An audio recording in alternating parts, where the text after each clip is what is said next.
Jaime González, bienvenido. Bien hallado, muchas gracias.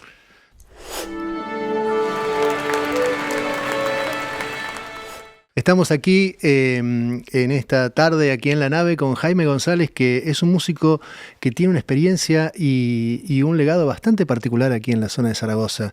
Guitarrista, compositor, bombisto, fabricante de instrumentos, quenista, intérprete de sikus.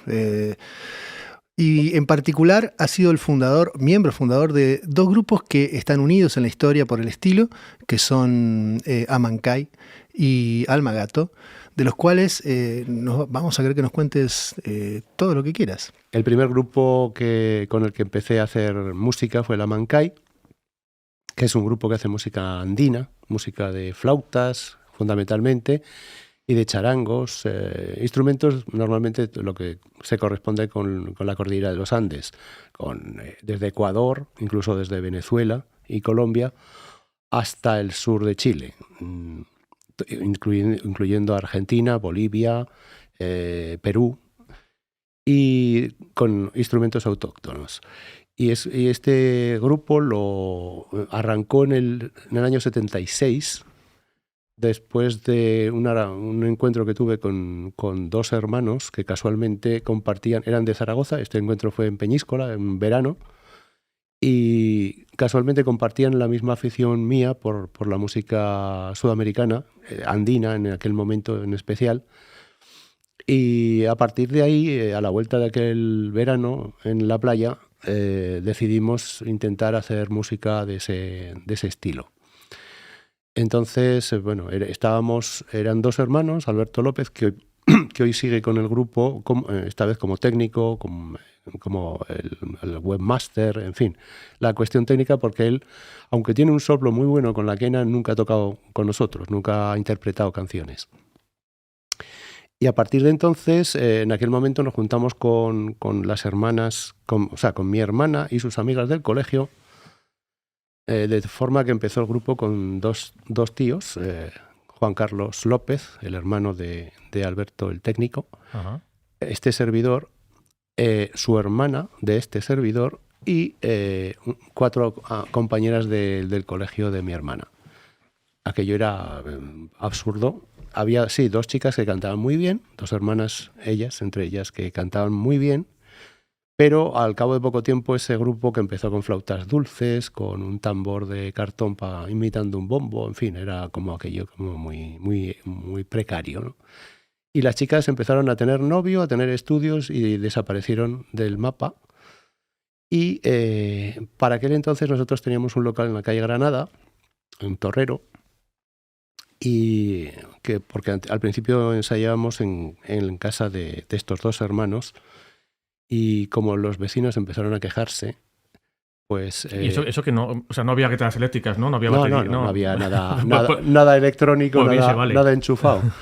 Pero, bueno, los vecinos empezaron a quejarse un poco, y entonces el padre de Alberto y Carlos, que tenía él era representante de ferretería, tenía un almacén en Torrero, en la calle Granada, y un día nos dijo, mira, si os lo arregláis vosotros, lo pintáis, lo limpiáis y lo acondicionáis, os lo dejo para que ensayéis, dejadme una habitación como almacén. Y eso hicimos.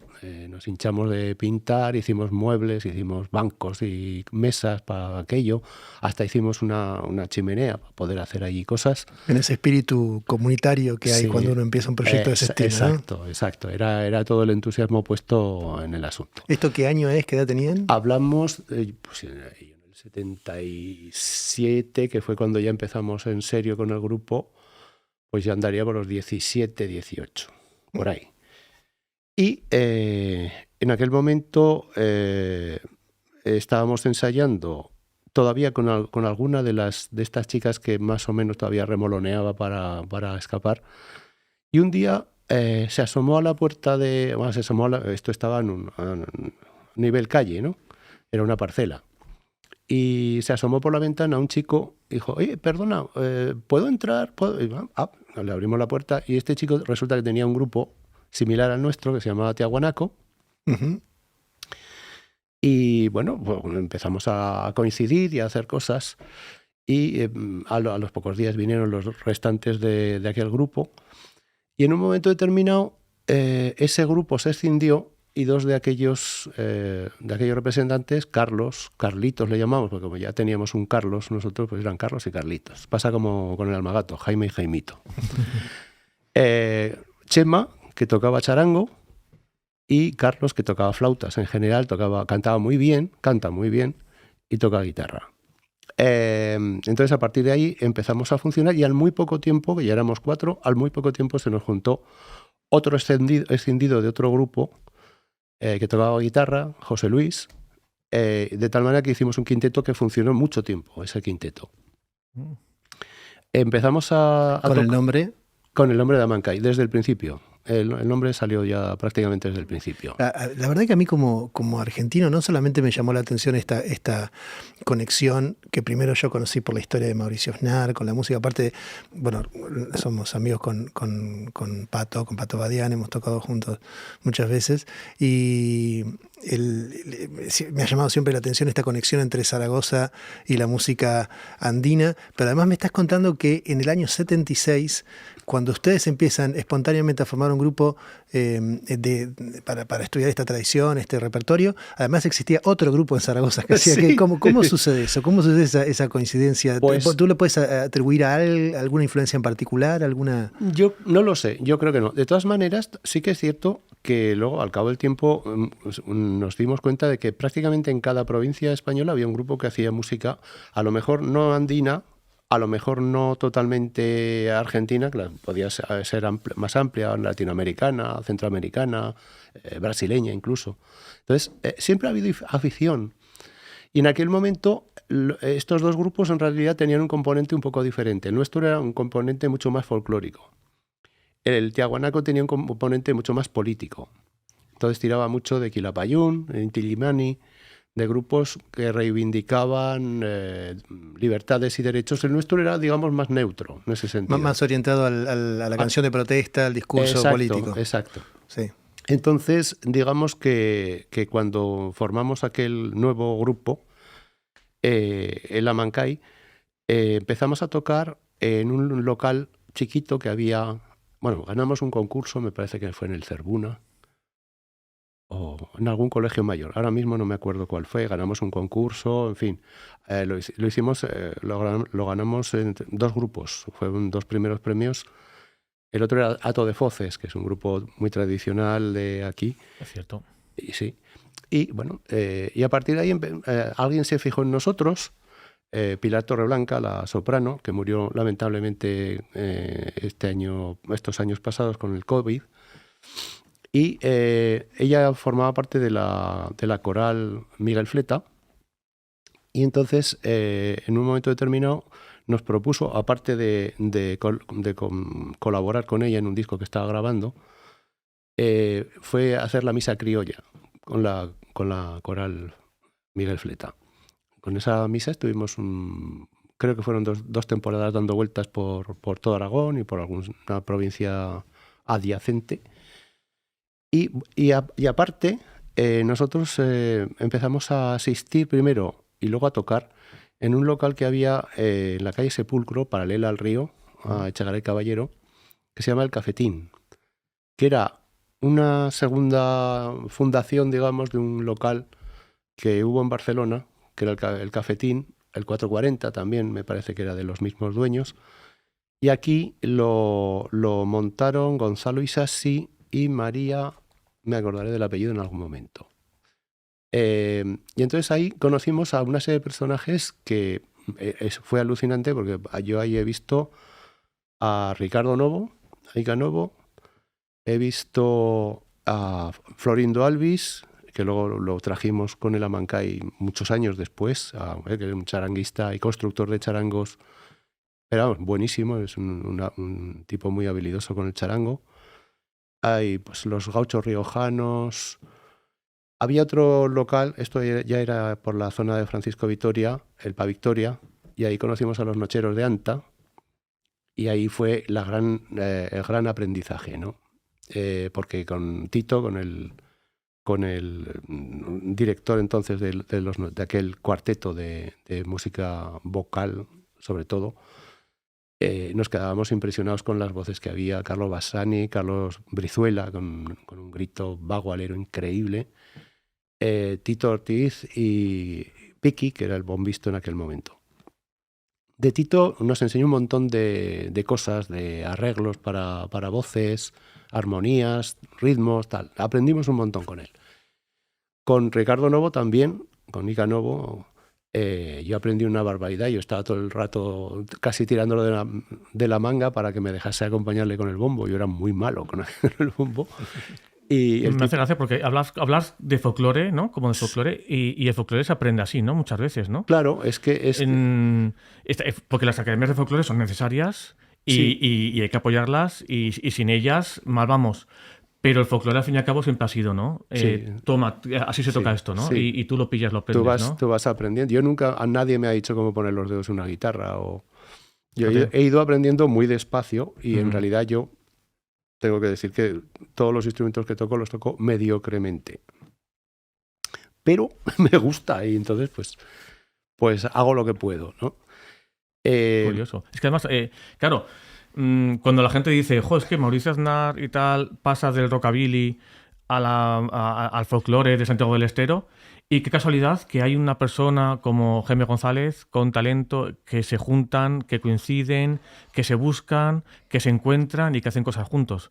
Pero que no es una casualidad, que hay muchas más casualidades, que si fuera solamente una, porque estás hablando de un montón de gente que realmente os movíais ya muchos años antes desde el folclore. Es verdad que en los 70...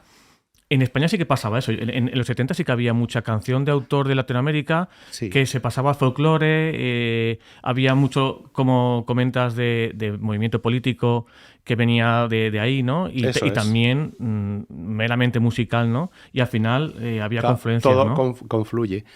También pasaba una cosa. Yo creo que entonces no había tanto movimiento de promotoras musicales o de negocio musical.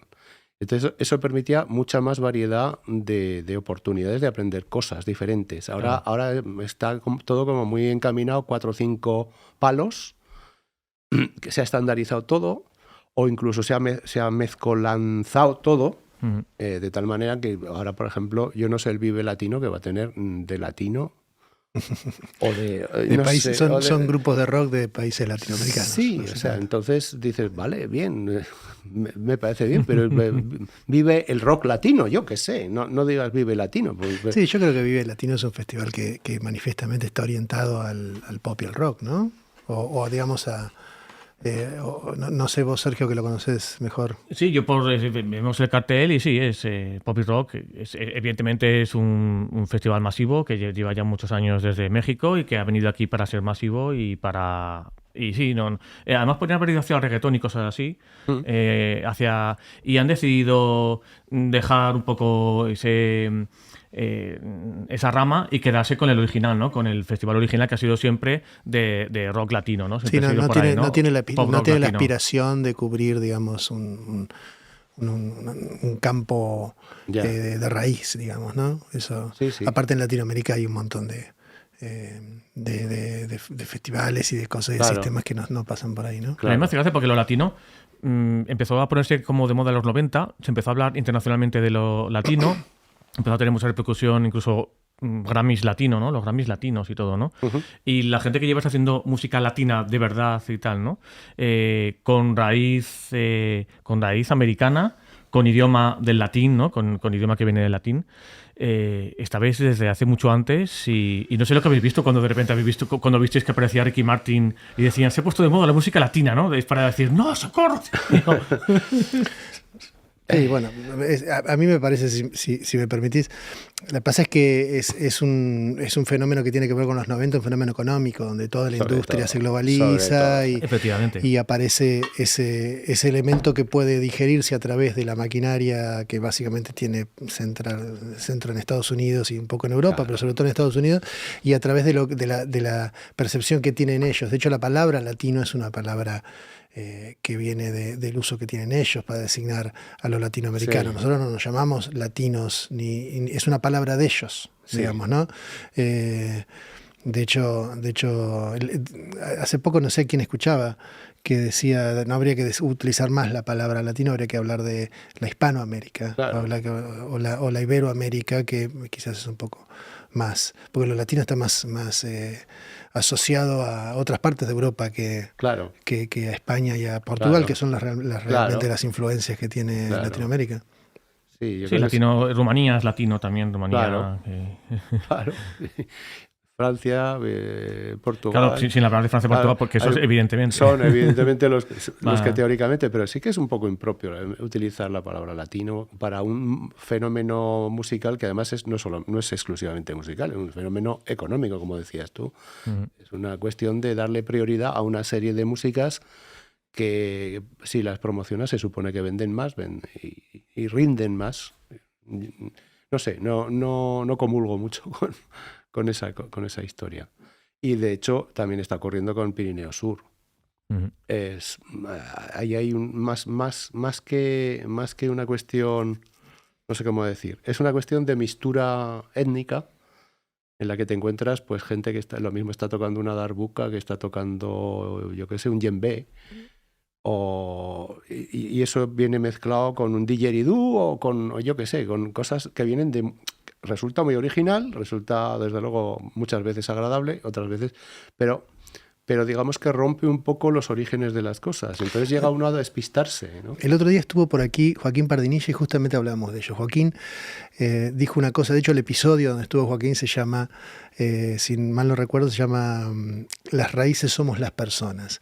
Él expuso una idea que a mí me encantó y que está muy cerca de lo que yo pienso, te voy a decir la verdad, que es que él dice, nosotros somos una pequeña parte, una pequeña raíz de algo que luego alimenta la cultura, ya sea que estemos trasplantados, como estoy yo que vengo de otro país, de otro lugar, o bien cuando estás en tu lugar y estás aportando. Borges decía, hay gente que me dice que no soy un escritor argentino, y él decía... ¿cómo puedo ser otra cosa que un escritor argentino? En el sentido de que le criticaban el estilo por tanta influencia inglesa, etc. Bueno. Entonces, quiero decir, resumiendo lo que decía Pardi, era nosotros no tenemos que ir a buscar las raíces para comprenderlas, imitarlas y homenajearlas. Nosotros tenemos que ser quienes somos, aceptar nuestras influencias y alimentar ese árbol que es la cultura. Nosotros somos las raíces. Eso es una visión opuesta a la visión escolástica del folclore, que es decir, existe este género, lo voy a interpretar, existe este género, lo voy a interpretar. ¿Cómo es tu relación con ese dilema, digamos? Es contradictoria. Quiero decir, yo respeto rigurosamente muchas cosas, pero en un momento determinado no me importaría derivar, hacer algún arreglo, pues yo qué sé, un arreglo de una baguala que no tuviera nada que ver con el tritonismo en tono mayor de una baguala.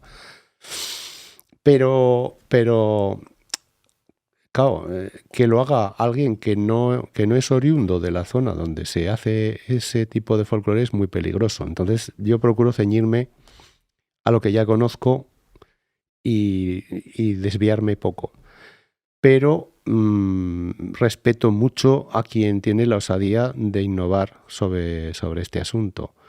Yo qué sé, el Cuchilla Guizamón hace un jazz a partir de zambas o de Vidal o de bagualas y no se sale del folclore. Es alucinante que utilizando además un piano, que es más bien novedoso en lo que es el folclore salteño, por ejemplo, ¿no? Y sin embargo lo consigue. O sea, está haciendo folclore y está innovando. Ricardo Novoa Novo, que hablaba de él hace un rato, no le gustaba decir la palabra folclore. Hablaba de música autóctona o de música criolla. Porque realmente, si se trata de hacer folclore puro, tendrías que, en el caso mío, simplemente tocar flautas y tambores. No podrías incluir la cuerda, porque la cuerda la trajimos los españoles. En fin, no vamos a ir a retroceder. Pero tampoco creo que sea imprescindible tener que separarse de...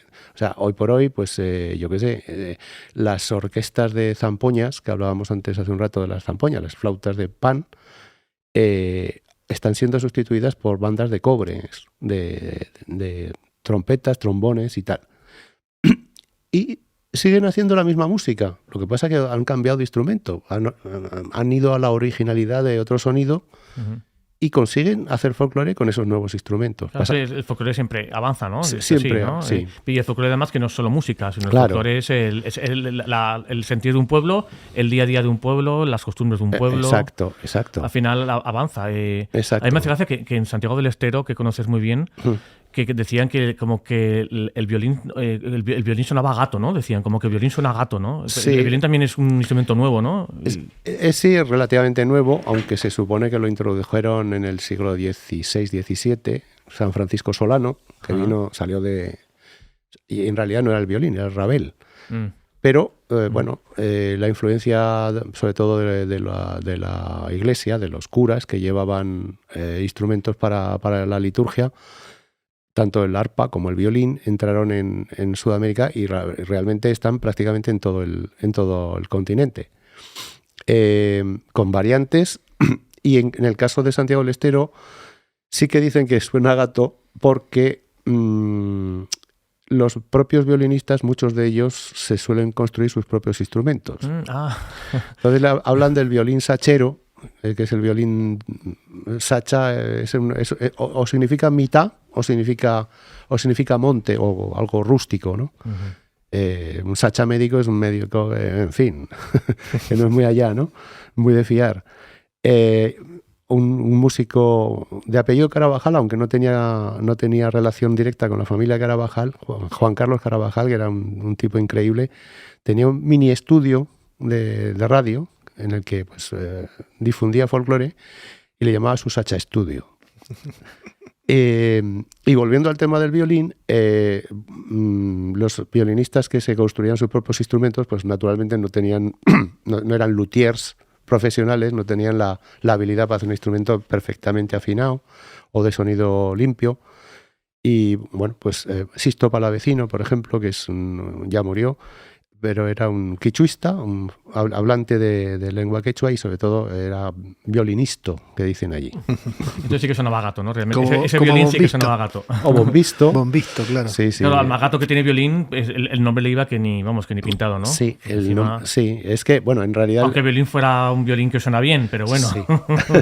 Jaime intenta asacharlo al violín para que no suene tan de escuela clásica, ¿no? De hecho, el amancay es un nombre que tiene un significado... Sí, el amancay es una flor, es una especie de lirio salvaje que buscan los chicos en el Perú. Hay una fiesta el 24 de junio para San Juan, se hace la fiesta del amancay en un cerro, se hacen carreras de caballos y los chicos se supone que para conquistar a las chicas, porque esta planta parece ser que crece en sitios muy escarpados, pues lo suyo era llevarle un amancay como muestra de... Era como cazar un dragón, digamos. Sí. Me gusta el... sí. Para que se entienda aquí en la zona, digamos, ¿no? Sí, muy bien. Fantástico. Bueno, y siguiendo con los nombres y cruzando las historias, Almagato.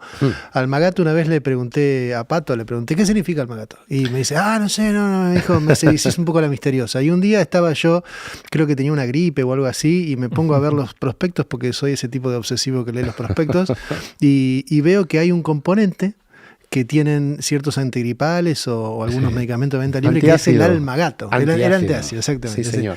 Entonces, contame ese juego de palabras, desvelanos ese misterio. Ese misterio lo originó Pablo, uno de los de la Amancay, Pablo Cruz, que es el que toca charango, sobre todo. Toca todos los instrumentos, pero vamos, fundamentalmente está especializado en la cuerda. Y una mañana que se levantó con un resacón de mucho cuidado, de una juerga anterior, fue al baño a ver qué había, porque llevaba acidez, y al pillar uno de los sobrecillos del antiácido, se fijó, dijo, hombre, Almagato, el Almax.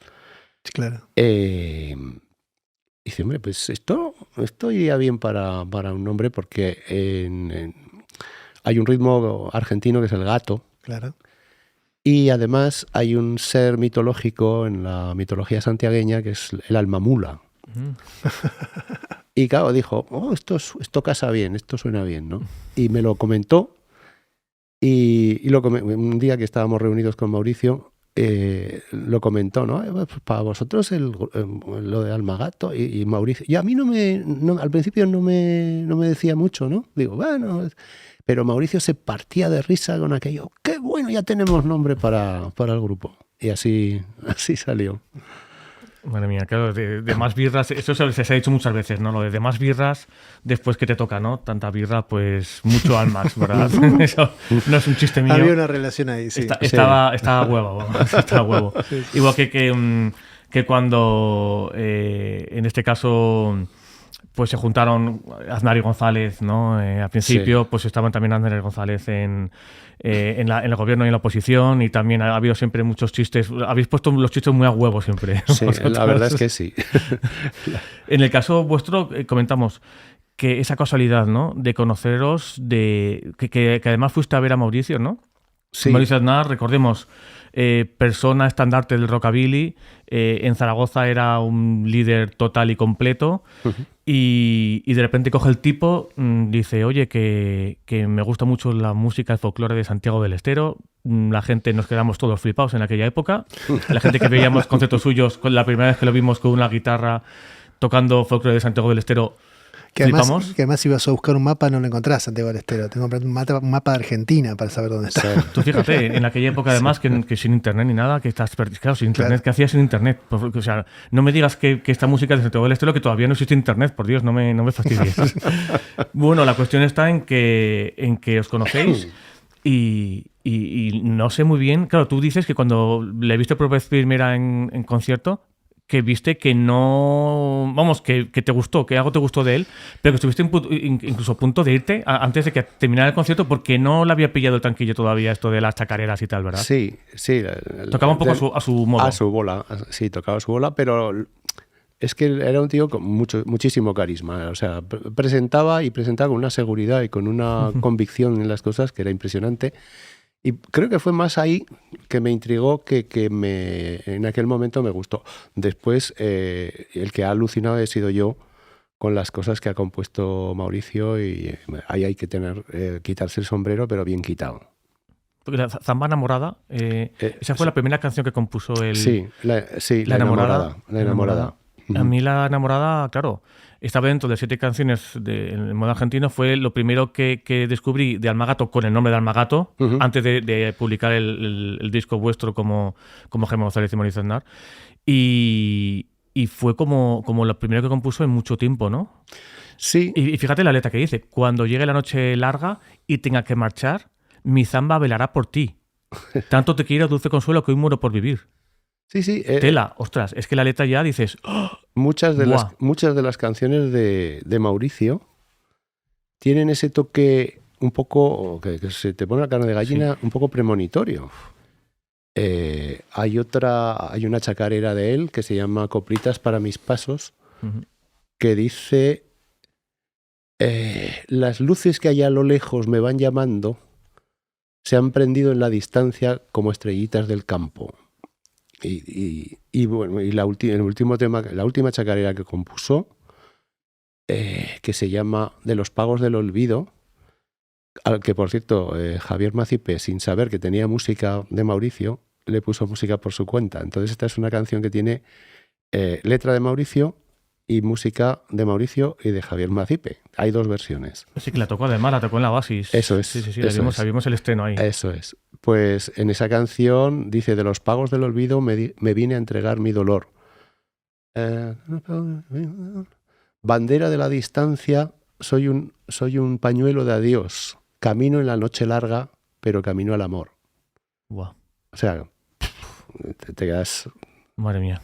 Así, muchos de los temas. ¿Cuánto fue el periodo desde que empezaron a tocar juntos, cuánto fue el periodo que estuviste compartiendo con Mauricio? Pues con Mauricio lo conocí en el 94, recién vuelto, acababa de regresar de Argentina y estaba dando conciertos, lo conocí, como decía Sergio, en un concierto, y hasta el 2000. claro, que fue en septiembre del 2000 cuando me llamó su madre y me dijo que no sabía nada del viernes, habíamos estado ensayando, yo lo había dejado en casa y en su casa lo encontré el lunes siguiente. Aquí aparece, por cierto, en este libro, he metido el libro, ¿vale? Además me he puesto una dedicatoria que no voy a enseñar por vergüenza, porque menuda dedicatoria que me hiciste, ¿sabes? A veces dices, todo el tiempo que no sabes si estás perdiendo o no en esto de la comunicación, de la música aragonesa, estas cosas que haces, no sabes si te merece la pena o no. Y lees lo que me puso y dices, sí.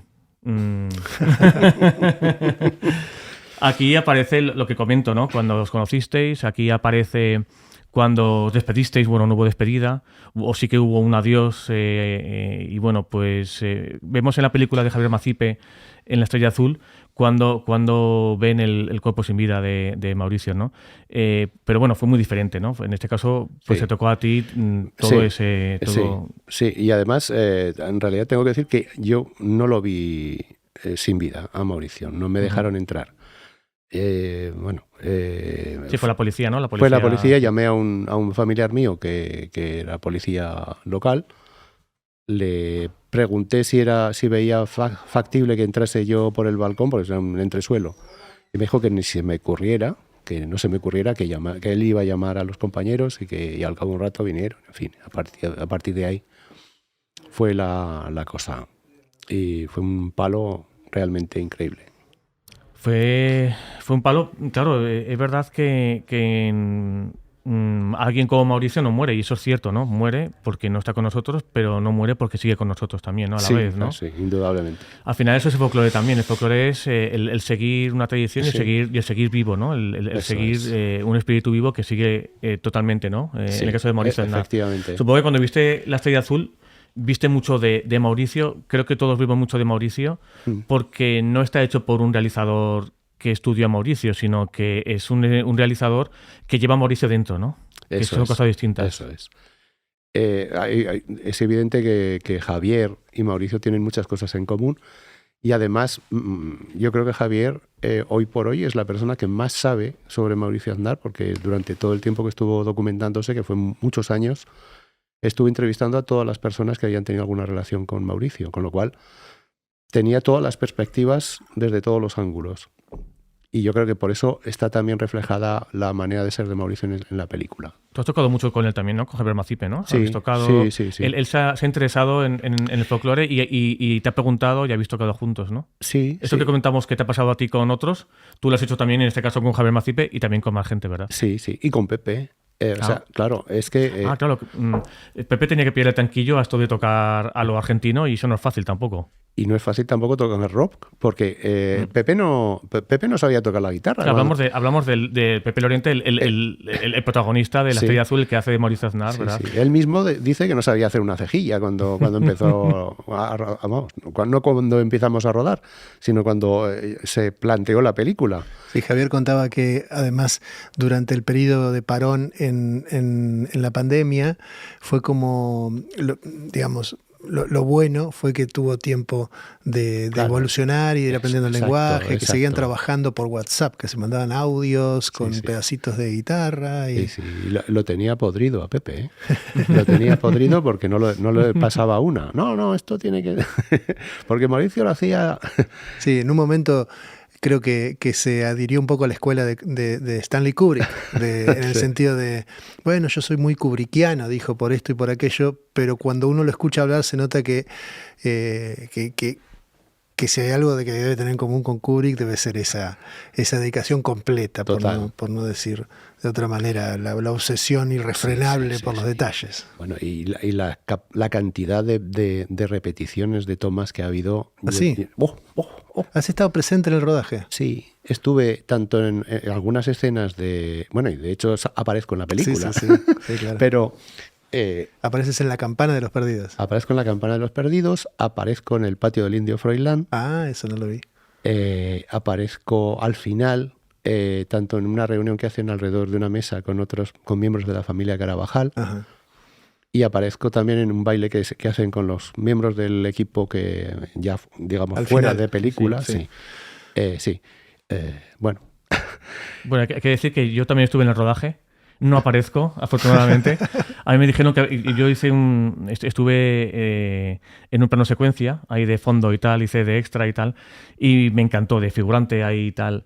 Y me dijeron, bueno, sale tu silueta de fondo entre mucho humo y tal, en los camerinos. Yo estaba como entrevistando a un grupo de chicas y tal ahí, a las intrusas y tal, que hacían un homenaje a intrusos.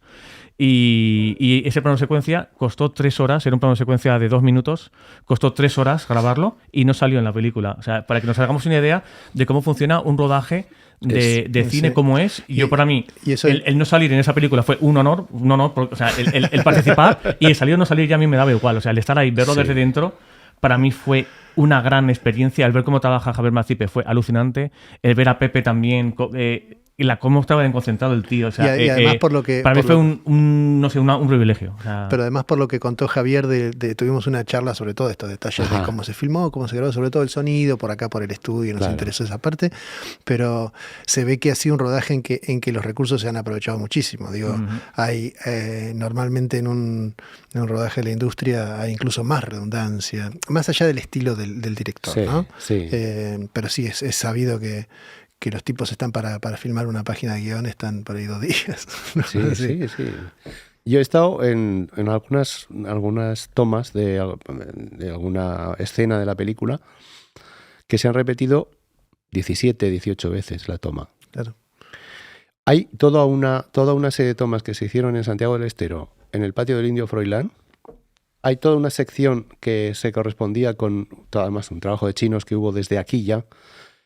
Se suponía, no sé si estoy dándole no es un spoiler porque en definitiva no sale en la película, pero había toda una parte un poco mágica en la que en el patio de Froilán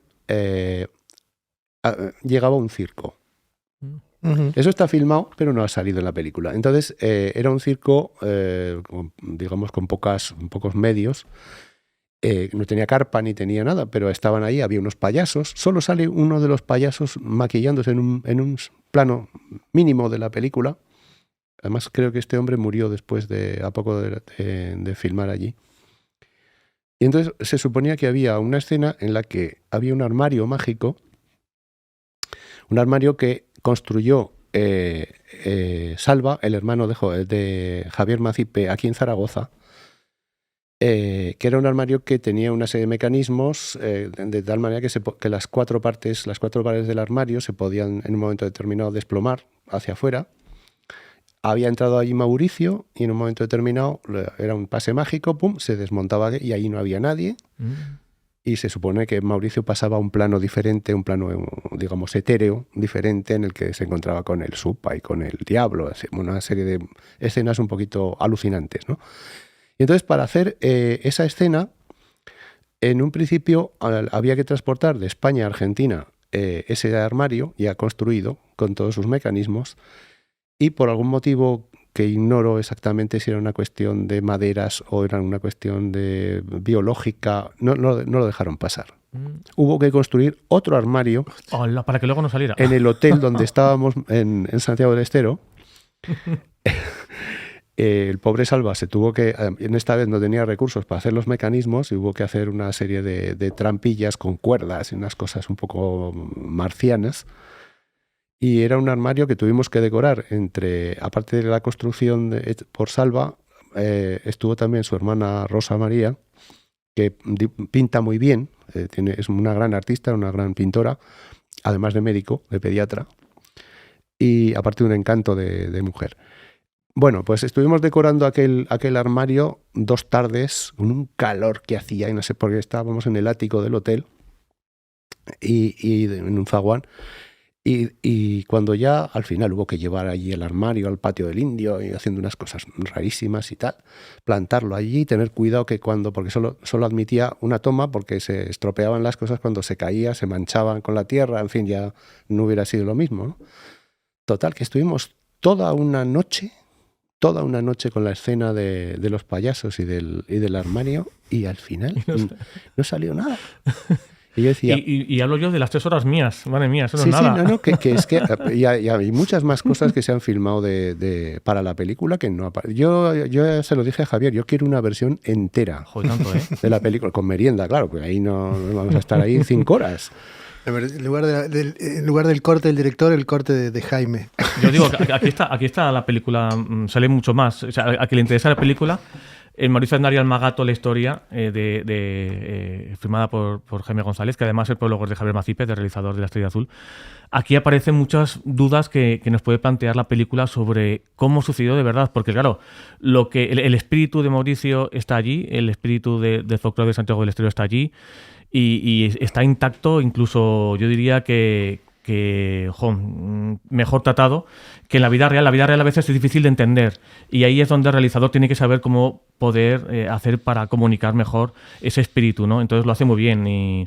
Pero claro, saber cómo sucedió de verdad, aquí aparece de verdad cómo sucedió, y además, Jaime, creo que puede haber más libros, ¿no? Bueno, tú podrías hacer una enciclopedia sobre cosas tuyas, de eso no hay duda. Es decir, que este libro se queda corto para las cosas que tienes que contar. Sí, al comienzo del episodio hice como una lista de cosas y dejé afuera escritor, autor, nada menos. Siempre me ha gustado mucho escribir. Y bueno, yo era así, premios de estos del CRIO en Coca-Cola, en un concurso, y gané no sé qué premio, el tercero o algo así. Y siempre me ha gustado escribir. Y yo había empezado a escribir cosas que aparecen en este libro en Facebook, a modo de, bueno, pues recuerdos de viajes, de cosas que nos pasaban, o a mí, o a Mauricio, al grupo, o al otro grupo, que tengo también ahí buena cantidad de anécdotas. Pero fue Jorge Martínez, el autor del libro sobre Más birras, el que me dijo, oye, ¿por qué no? Tú que te has escrito un montón de cosas en Facebook, ¿por qué no las reúnes y haces un libro con esto?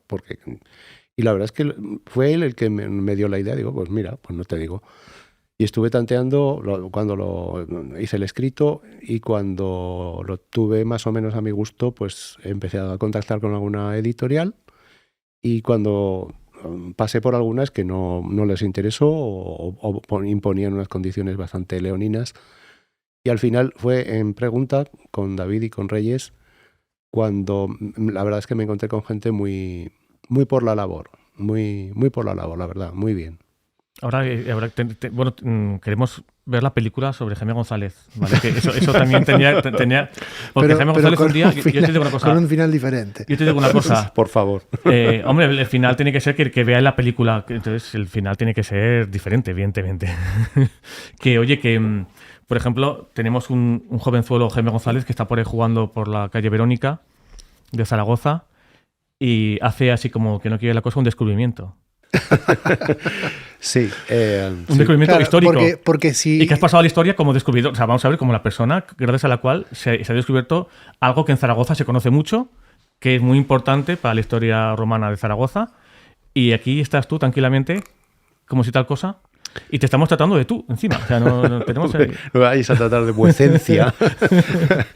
No, ¿cómo fue, Jaime, ese descubrimiento que cambió el paisaje urbano de Zaragoza? Fue por hacer el ganso de chaval, pues, tendría 14 años o por ahí. Habíamos hecho pirola. O sea, habíamos... La Rabona le llaman ustedes, sí, ¿no? La Rabona.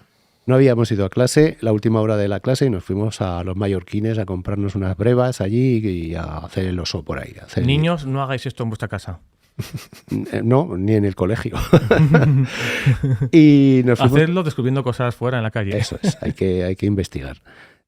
Yo lo que pasa es que íbamos haciendo el idiota y íbamos 4 o 5, no me acuerdo quién estábamos. Y yo en un momento determinado pasábamos junto a una tapia, entonces no era una verja, era una tapia.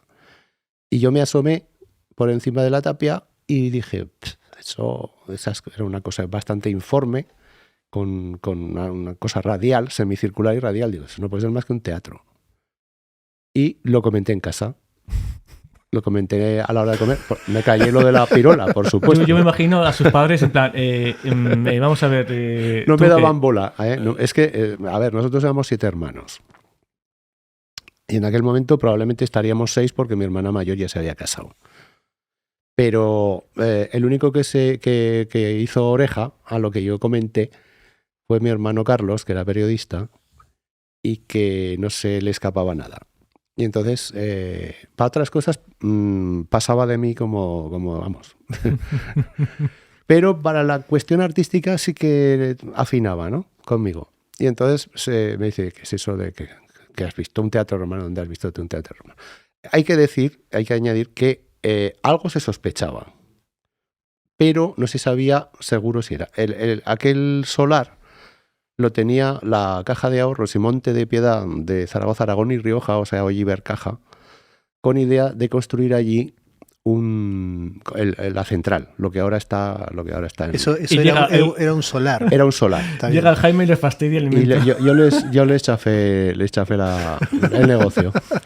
Ellos tenían ya una entidad allí al lado, pegadita, al lado de los jesuitas, y debían querer ampliar y hacer ya Pero estarían haciendo la vista gorda, ¿verdad? Claro que estaban haciendo de hecho, había ya excavadoras que habían empezado incluso a dañar alguna de las zonas del teatro. Hay arañazos de excavadoras. En esa época, sí, ya pasado bastante, en esa época ya estaba, porque existe una regulación, ¿no? Que obliga en zonas históricas a siempre pasar por una inspección. ¿En esa época existía ya esa regulación? No lo sé. Yo la verdad es que no me preocupé. De hecho, aquello pasó. Al día siguiente esa misma tarde mi hermano se fue con Luis Mompel, con el fotógrafo. Allí hicieron unas fotos y a la mañana siguiente salió una. Porque subieron a algún sitio, subieron a algún piso o algo para hacer la foto. Porque claro, la foto tenía que ser desde arriba, ¿no? No has ido nunca a pedir un crédito a ese banco, ¿verdad? No. Nunca he pedido un crédito. Súbete la tuya. Sí. Y de todas maneras no creo que me lo hubieran concedido. Pero bueno, es lo que hay. Es lo que hay.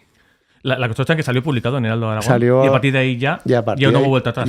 Claro, ya debió intervenir la autoridad competente, pues supongo, no sé qué ministerio entraría allí. Estuvo el doctor Antonio Beltrán, confirmó que aquello era un teatro romano y a partir de ahí ya, pues claro, aquello se paró. Y empezaron a condicionarlo, a excavar más, a definirlo, ¿no? Y es que, claro, hace poco había no sé qué aniversario del descubrimiento del teatro romano y aparecen, pues, las grandes las grandes cabezas políticas de Zaragoza. Y en el acto invitan y ahí tenías a Jaime González. Sí. Por cierto, y además aquí... Tal cual, el tío ahí... Voy a barrer para casa. Me prometieron algún bolo con alguno de mis grupos y los estoy esperando todavía. Vale.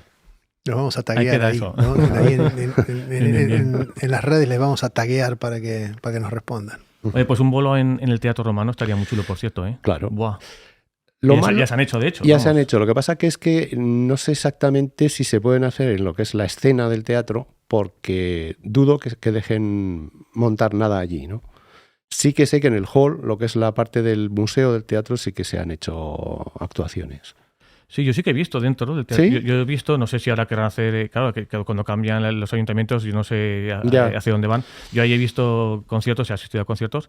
Y luego también está la terraza de arriba, claro, que pues el fondo es muy bonito porque es el fondo del teatro y da juego y tal, y se pueden hacer también cosas. Bueno, que por poderse hacer en el teatro, de alguna forma o de otra, yo creo que sí que se podría hacer y que sería chulísimo, ¿no? Sí, sería. Estar en un sitio donde que tú eres responsable directo de que ahora mismo se pueda disfrutar, se pueda ver, se pueda estudiar. Bueno, ahí Jaime, lo dejo. Ahí queda eso, barbero. Bueno, Jaime, está siendo un año muy especial, porque no solamente el estreno de esta película que obviamente te habrá hecho revivir y volver a visitar una parte de tu vida que en parte muchos conocemos y una experiencia especial, grabar una película, formar parte de la producción de una película que está teniendo tanto impacto a nivel cultural en la región y que aparte está trascendiendo obviamente Zaragoza, Aragón, incluso España. Sí.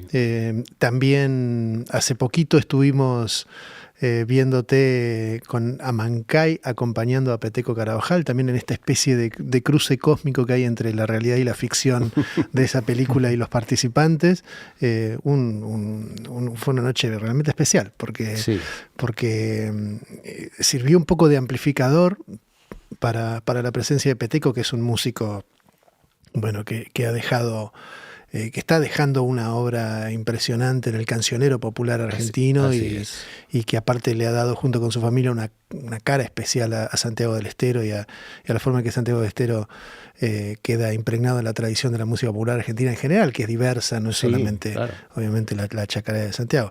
Y además seguís con proyectos, estás presentando el libro. No sé, te falta todavía medio año. ¿Qué es lo que va a pasar el resto del año? Pues, a ver, en un principio estoy escribiendo, no es una continuación aunque sí que trae alguna coda de lo que viene en el libro que tenéis ahora en las manos. Lo que estoy escribiendo son fundamentalmente recuerdos, experiencias, cosas tanto con personas como con animales, con viajes, un poco de todo, ¿no? Pero aparte de esto, pues estamos con el Amancay, que es una asociación cultural, no solamente un grupo musical, sino es una asociación cultural que lo que busca, su fin es el estudio y la difusión del folclore hispanoamericano en España en general. Entonces, vamos a tener, aparte de la llegada de Peteco, que realmente es una alegría, y además tengo que decir que no solamente fue una noche mágica, sino que durante el día a Peteco le dio tiempo de ir a visitar a la madre de Mauricio a su casa. La madre de Mauricio está muy mayor, la mujer, y pues está en la cama, no puede levantarse, no puede moverse, no había podido obviamente asistir al concierto como le hubiera gustado a ella. Pero pues fuimos allí con Leandro y con Peteco y pues fue como muy... Le dimos la gran alegría de su vida a Inge, a la madre de Mauricio. Lloraron los dos, rieron los dos, le cantó canciones sentado en la cama. Y fue realmente muy bonito, muy delicado. Fue una cosa muy, muy, muy bonita. Y bueno, vuelvo al tema de pues, proyectos. No, vuelvo al tema, no, vamos a ver. Sí. Has hablado de la madre de Mauricio, sí, ¿verdad? De proyectos, que acabo de escuchar, ¿vale? Y me tienes que decir cómo va un proyecto para mí importante que lanzó la madre de Mauricio hace años y que yo recordé en los 25º Premios de la Música Aragonesa. Canción Gabriel Sopeña, canción Jaime González, ambos dos. Que además me olvidé de decir que, entre otras muchas cosas que han pasado este año, Almagato ha recibido un premio a la trayectoria. Pues sí, además de sorpresa que... Sí, nos dieron ahí dijimos, sí. ¿Pero qué está pasando aquí? ¿Qué está pasando? Sí, su cara es de decir, ¿qué está pasando? Nos descolocaron un poco, la verdad. Sí, claro, llevamos ya un montón de años, desde el 98 que digamos que se institucionalizó el nombre del Almagato como grupo, hasta la fecha, y hemos seguido mal que bien, porque realmente pues no es que tengamos una gran cantidad de actuaciones, pero sí que tenemos un público que aunque no es masivo, es muy fiel. Hombre, el premio de la trayectoria era muy merecido, entre otras muchas cosas, por haber llevado también el nombre de Mauricio, el legado de Mauricio, no iba a decir sobrevivir a Mauricio, pero no, sobrevivir a Mauricio significa que Mauricio pervive, ¿no? También, ¿no? Claro, con el grupo. Entonces creo que la trayectoria es... pues lo raro es que no la hubiéramos dado todavía, ¿no? Ese premio, ¿no? Y la excusa de la película ha sido muy buena excusa para decir ahora, pues, sí, ¿no? Pero antes o después tenía que haber sido. Sí, bueno, hemos ido aguantando, que no es lo de menos, ¿no? Sí, de luego. Que realmente...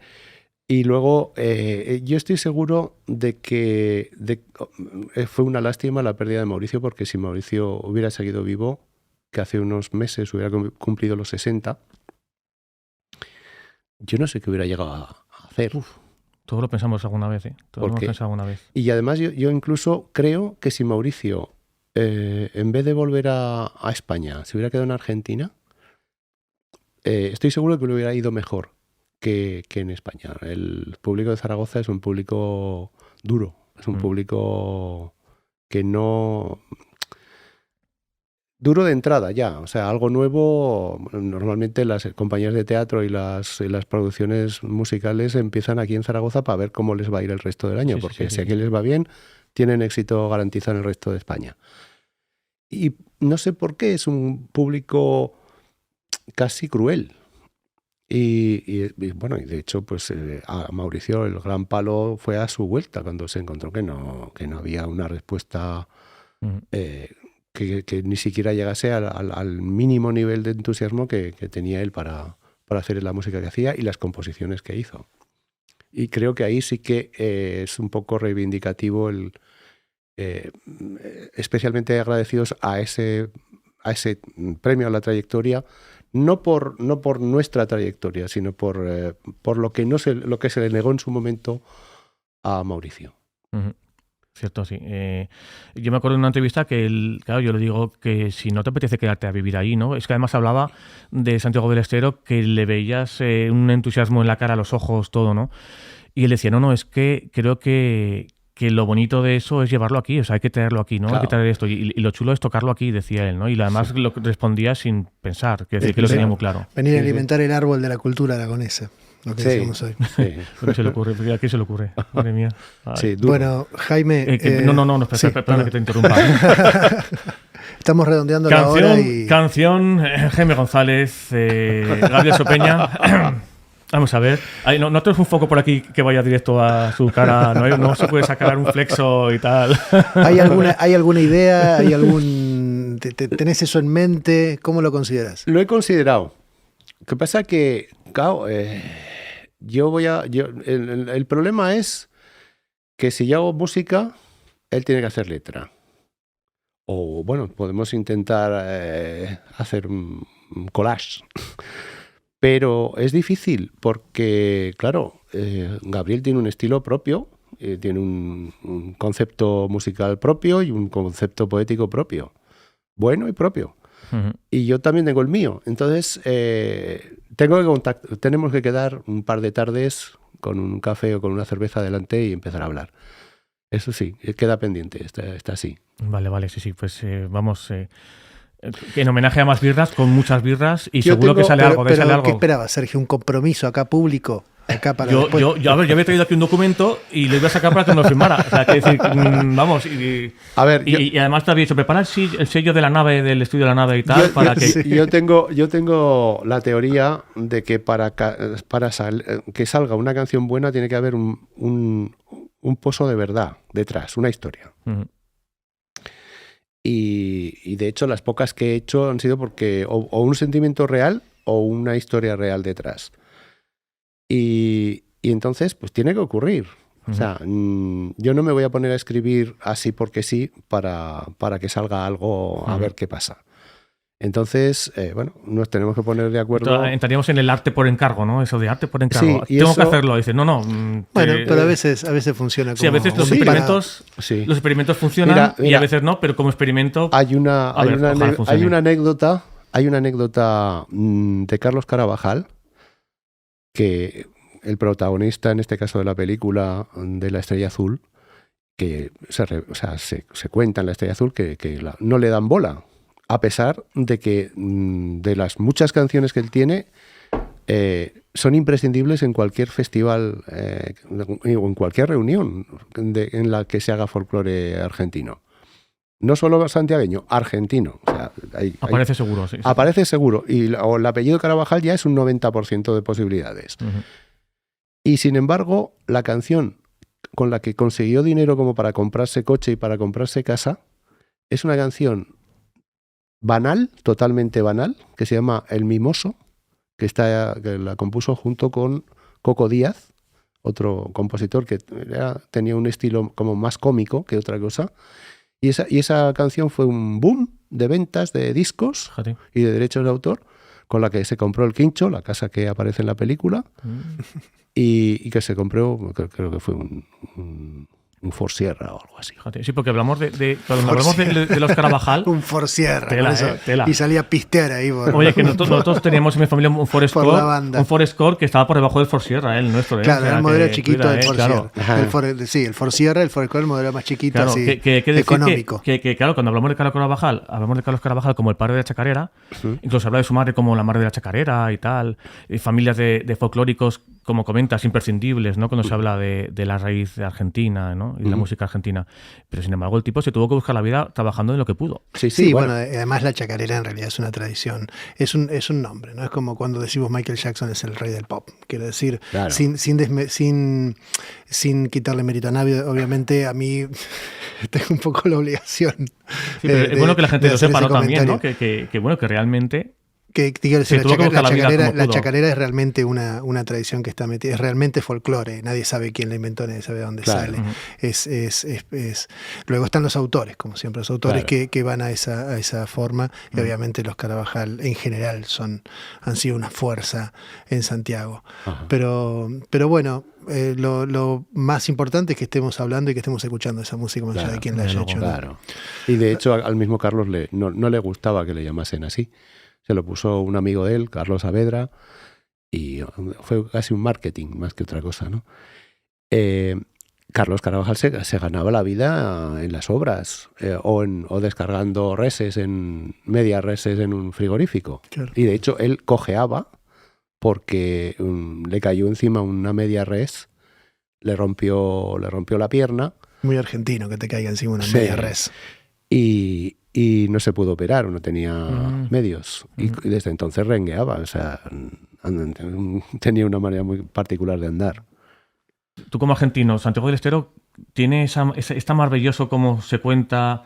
Porque ahora mismo hay mucha gente interesada por una tierra que no ha tenido tanto interés, pienso yo, ¿no? Santiago del Estero tiene ¿dentro de Argentina qué es? Tiene fama de ser gente muy tranquila. Muy tranquila. Para bien y para mal, ¿no? Sí, hay un chiste que cuenta que hay un santiagueño que está durmiendo la siesta boca abajo y hay otro que le dice, mirá el plato volador, dice, y el otro le dice, dichoso de vos que podés verlo. Porque el tipo no se iba a dar vuelta para ver el plato volador. Así que si me preguntás qué es Santiago del Estero, es eso, es la chacarera, es el calor. Y depende de dónde lo mires. Yo vengo de La Plata, que es una ciudad que está muy cerca de Buenos Aires, que tiene un semblante bastante parecido, aunque no nos identificamos como porteños, pero bueno, al final siempre nos definen más nuestros parecidos que nuestras diferencias en general. Casi con cualquier persona en el mundo. Y nuestra mirada es un poco más del porteño, así que muchas veces nos asombramos justamente cómo podemos aprender de gente de aquí en Aragón sobre Santiago del Estero, a pesar de haber ido al lugar, de haber escuchado la música de una manera diferente. Sí, claro, la visión europea choca mucho más, porque en definitiva, como argentino, desde allí, digamos que ya tenéis referencias, pero la primera vez que pisé Santiago del Estero, que entré en la provincia de Santiago del Estero, ya el paisaje es otro, la vegetación es otra, el calor es otro, aunque aquí hace bastante calor en verano, pero allí es tremendo. Y la gente...